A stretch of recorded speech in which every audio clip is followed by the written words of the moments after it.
So friends next question है हमारा question number 3 from chapter 2 Nelson Mandela long way to freedom first flight class 10th का है. So how does the Mandela describe the system of the government in his country in the first decade and in the final decade of the 20th century. तो Mandela ने कैसे अब describe किया था अपने country में सिस्टम ऑफ गवर्नमेंट को पहले डिकेड में एंड फाइनल डिकेड में. So in the first decade of the century the whites erected a system of racial domination against the blacks, thus creating the basis of one of the harshest and most inhuman societies the world had ever known. And final decade में क्या था? Final decade में government का system कैसा था? In the final decade of 20th century the previous system had been overturned and replaced by one which recognized right and freedom of all people regardless of color of their skin.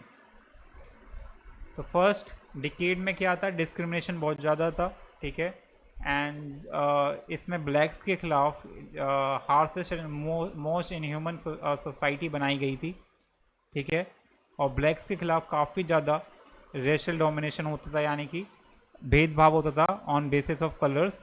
But in final decades of 20th century तो जो पिछले system था, पिछली जो government थी पूरी तरह से बदल चुकी थी, एंड इस गवर्नमेंट में सारे लोगों को सबके अधिकार, उनकी फ्रीडम दी जाती थी regardless of the colours of skin, their skin, यानी कि ये देखे बिना कि वो वाइट है ब्लैक है, सबको सबके राइट्स दिए जाने लगे 20th सेंचुरी के फाइनल डिकेड में.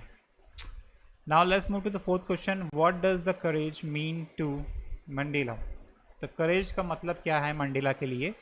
For Mandela courage does not mean the absence of fear but a victory of a fear. According to him, brave man need not be a fearless but should be able to conquer fear. तो यहाँ Mandela कह रहे हैं कि Mandela के लिए करेज जो है, करेज यानी कि साहस या हिम्मत, does not mean the absence of fear. इसका मतलब ये नहीं है कि उसमें डर नहीं है, इसका मतलब ये है कि उसमें मतलब उसने वो डर को जीत लिया है, ठीक है. लेकिन according to him brave man need not be a fearless. तो उसने बताया कि कोई जो साहसी बंदा होता है, साहसी आदमी होता है, उसको फेयरलेस होने की ज़रूरत नहीं है, बल्कि अपने जो डर है उस पर काबू करने की वो होनी चाहिए, काबिलियत होनी चाहिए. जो भी फियर होता है उस पर काबू कर सके, ओवरकम कर सके, and then we can think like he has a victory of a fear. Fine. And the fifth question is which does Mandela think is natural to love or to hate.